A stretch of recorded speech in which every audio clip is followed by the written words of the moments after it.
السلام علیکم خواتین و حضرات۔ 20ویں صدی عیسوی کے آغاز کے ساتھ ہی برٹش انڈین آرمی کی تنظیم نو کی گئی تو ملک کے طول و عرض میں پھیلی یونٹوں کو سمیٹ کر گیریزنز میں تعینات کرنے کا فیصلہ ہوا۔ آرمی کا دفاعی رخ شمال مغربی سرحد اور اس سے ملحقہ قبائلی علاقوں کی طرف تھا۔ اسی ضرورت کے مد نظر کنٹونمنٹس تعمیر کیے گئے۔ شہری آبادیوں سے قدرے فاصلے پر قائم کی گئی چھاؤنیاں ارد گرد دھول اڑاتے ویرانوں میں شاداب جزیروں کی طرح ہوتیں، جن کے مکینوں کا سیاست اور سول معاملات سمیت سویلین آبادی سے رابطہ نہ ہونے کے برابر رہتا۔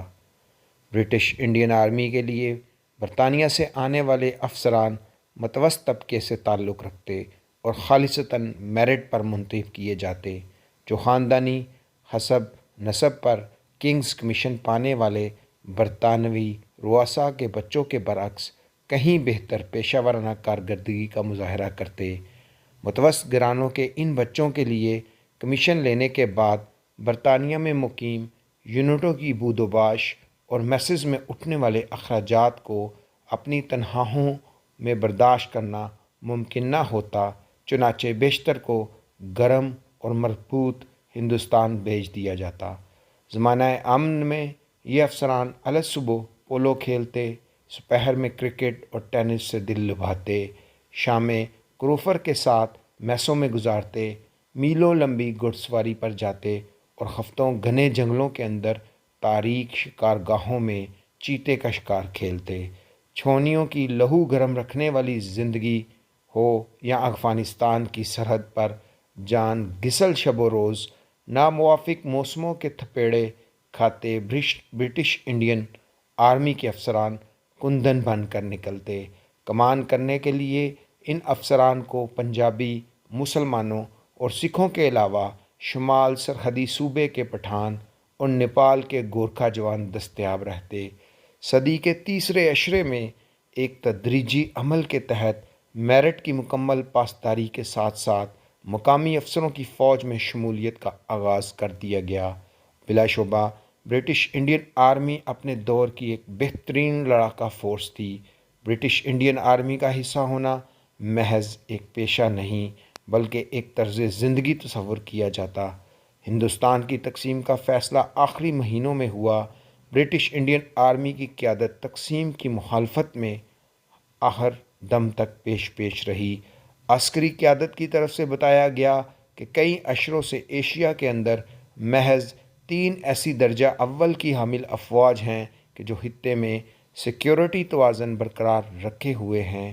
جنگ عظیم دوم کے بعد جاپانی فوج کی ٹوٹ پھوٹ کے بعد اگر برٹش انڈین آرمی بھی تقسیم کر دی جاتی ہے تو سوویت یونین کی سرخ فوج کی گرم پانیوں تک رسائی کو روکنا ممکن نہیں رہے گا۔ اسی بنا پر تجویز دی گئی کہ اگر برصغیر کی تقسیم ناگزیر ہی ہے تو کم از کم برٹش انڈین آرمی کو مشترکہ کمان کے نیچے متحد رکھا جائے۔ قائد اعظم نے ایسی کسی بھی بندوبست کو قبول کرنے سے انکار کر دیا۔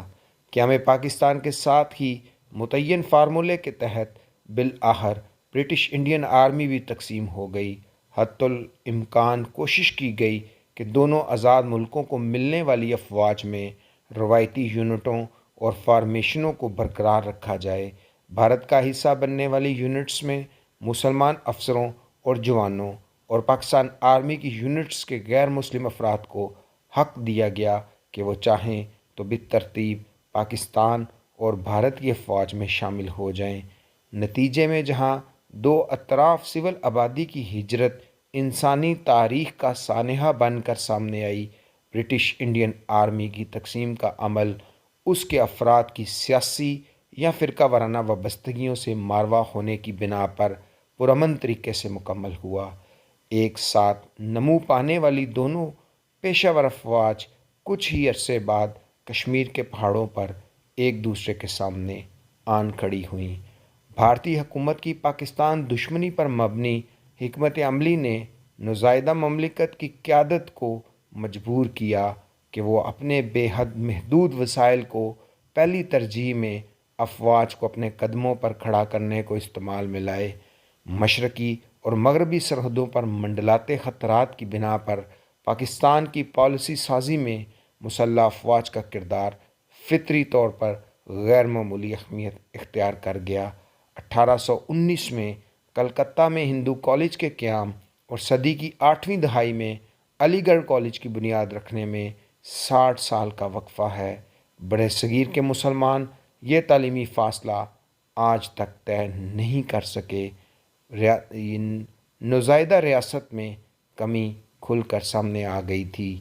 انڈین نیشنل کانگریس کی صورت میں جہاں بھارت کو زیرک اور جہاں دیدہ رہنماؤں پر مشتمل ایک قدیم سیاسی جماعت دستیاب تھی، تو وہیں لیاقت علی خان کی شہادت کے بعد امور مملکت ان نیم خواندہ سیاستدانوں کے ہاتھوں میں آ گئے کہ جن میں سے بیشتر تحریک پاکستان کے آخری مہینوں میں مسلم لیگ کا حصہ بنے تھے۔ کئی کے آباء و اجداد سر سید کو ملحد اور وہ خود قائد اعظم کو کافر اعظم کہہ کر پکارتے تھے۔ نئی مملکت میں اب یہ وزرائے اعظم کو تگنی کا ناچ نچاتے۔ انہی سالوں میں سرحد پار سے نہرو بولے کہ وہ تو اس قدر پجامے تبدیل نہیں کرتے جس رفتار سے پاکستان میں پردھان منتری بدلتے ہیں۔ متروکہ املاک کی تقسیم اور مہاجرین کی آبادکاری میں بدعنوانیاں، خوراک میں ملاوٹ اور ذخیرہ اندوزی کے علاوہ امپورٹ لائسنسوں اور پرمٹوں کی سیاست نے بدعنوانی اور لوٹ مار کے ایک ایسے کلچر کی بنیاد رکھی جو اب بھی ہماری رگوں میں دوڑتا ہے۔ برٹش انڈین آرمی کا تکبر لیے جنرل ایوب خان اور ان کے ساتھی نخوت اور ذم برتری کے ساتھ حالات کو بغور دیکھتے رہے تھے۔ سن 1953 میں احمدیوں کو غیر مسلم قرار دینے کا مطالبہ لے کر اٹھنے والی تحریک بے قابو ہو گئی تو لاہور، جو اس زمانے میں پاکستان کا سب سے بڑا شہر تھا، فوج کے حوالے کر دیا گیا۔ امن و امان بحال ہوا تو لاہور شہر کی صفائی ستھرائی اور آرائش کا کام بھی فوج کو ہی سونپ دیا گیا۔ مارشل لا ایڈمنسٹریٹر جنرل اعظم اور ان کے جوانوں نے عوام سے خوب داد سمیٹی۔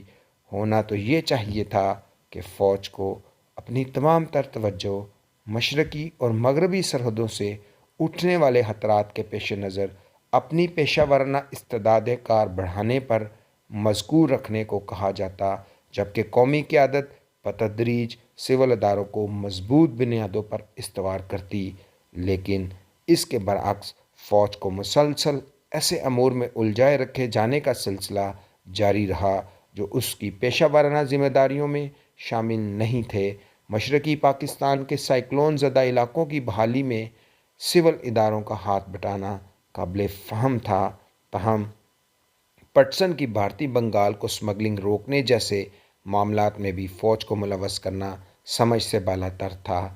فوج نے سمگلروں پر ہاتھ ڈالا تو پہلی بار مشرقی پاکستان کے بازاروں میں پاکستان آرمی کو پنجابی فوج کہہ کر پکارا اور وفاقی حکومت سے ان کی واپسی کا مطالبہ کیا گیا۔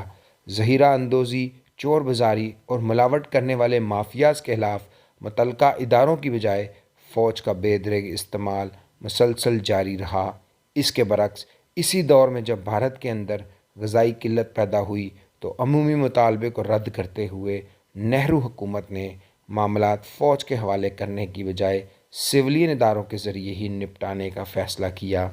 سن 1958 میں قومی رہنماؤں کی باہمی ریشہ درانیوں اور اس کے نتیجے میں عوام کے اندر پیدا ہونے والی بے چینی سے موقع شناس سول اور ملٹری بیوروکریسی کے گٹھ جوڑ نے پورا فائدہ اٹھایا۔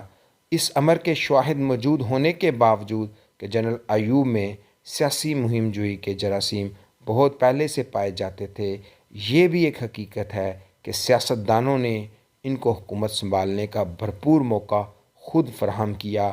مارشل لا کے نفاذ کا اعلان ہوا تو عوام خوشی سے جھوم اٹھے، ذخیرہ اندوزوں نے گوداموں کے منہ کھول دیے، ملاوٹ زدہ خوراک بھاری مقدار میں راتوں رات ندی نالوں میں بہا دی گئی۔ آنے والے سالوں میں کس نے کیا کھویا، کیا پایا، اس پر بات آئندہ آنے والے دنوں میں کریں گے، لیکن برٹش انڈین آرمی بھی اسی قتل گاہ کے شعلوں میں گندن ہوئی تھی۔ 21ویں صدی کی پاک فوج میں بھی شاید ہی کوئی ایسا ملے کہ جس کے جسم یا روح پر گہرا زخم نہ ہو۔ ہم جیسے خوش ہوں یا نہ ہوں، حالیہ تباہی کے ذمہ دار وہی ہیں جو آج پی ڈی ایم کے پلیٹ فارم سے مزید تباہی کے لیے جدوجہد اور کوشش کر رہے ہیں۔ انشاءاللہ یہ تمام پاکستان دشمن عناصر ناکام اور نامراد ہوں گے۔ Long live Pakistan. Thank you very much.